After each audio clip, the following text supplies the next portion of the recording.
सर्वसामान्यांच्या हक्काचा आवाज जागर जनस्थान। नाशिक रोड प्रभाग समितीच्या आजच्या बैठकीत प्रभाग 18 मधील नगरसेविका रंजना बोराडे यांनी 3 महत्त्वाचे मुद्दे मांडत प्रशासनाचे लक्ष वेधले। बोराडे यांनी सांगितले की जेलरोड येथील मुख्य रस्त्यावर असलेला छत्रपती शिवाजी महाराजांचा पुतळा नूतनीकरणासाठी काढण्यात आला होता, मात्र 4 वर्षे उलटली तरीही पुतळा अद्याप बसविण्यात आला नाहीये। पुतळा न बसवण्याचे नेमके कारण काय, असा थेट सवाल त्यांनी अधिकाऱ्यांना केलाय। एमजीएल गॅस पाईपलाईनसाठी खोदलेल्या खड्ड्यांमुळे अपघातांचे प्रमाण वाढले असल्याचं त्यांनी सांगितलंय।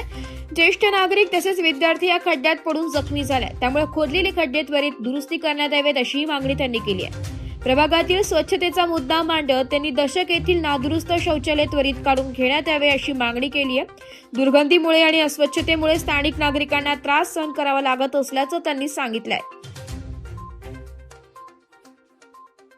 विभागीय अधिकारी, नगर सचिव, सर्व सदस्य, सर्व अधिकारी, सर्व पत्रकार बंधूंनो, मी पहिलीच प्रभाग समितीची सभा आहे आणि सगळ्यांचे मी मनापासून स्वागत करते। आणि माझे 2-3 मुद्दे आहेत सभापती साहेब। मी जानेवारीमध्ये एक पत्र दिलं होतं की आमच्या भागामध्ये 55 भागात जे काही टॉयलेट म्हणजे आलेले आहेत तर ते काढून टाकण्यासाठी मी पत्र दिलं होतं। मग ते का नाही काढले याचं मला उत्तर पाहिजे सभापती साहेब। टॉयलेट काढण्यासाठी मी पत्र दिलं होतं, ते काढले गेले नाही। त्याच्यातून करण्यासाठी तो पुतळा आपण काढून ठेवला। माझा गेली 4 वर्ष झाले तो पुतळा का बसत नाही?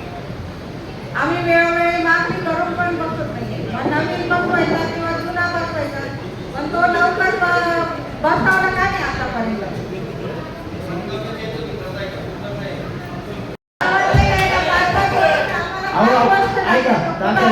विषय असा आहे तर तो जो पुतळा आहे ना तो चांगला आहे, पण तो छोटा आहे। मी तो पुतळा बसवला, मग आता एवढा का वेळ लागतोय असं मला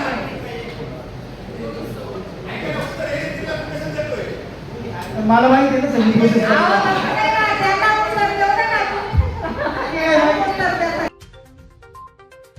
जागर जनस्थानसाठी संदीप नवसे, नाशिक।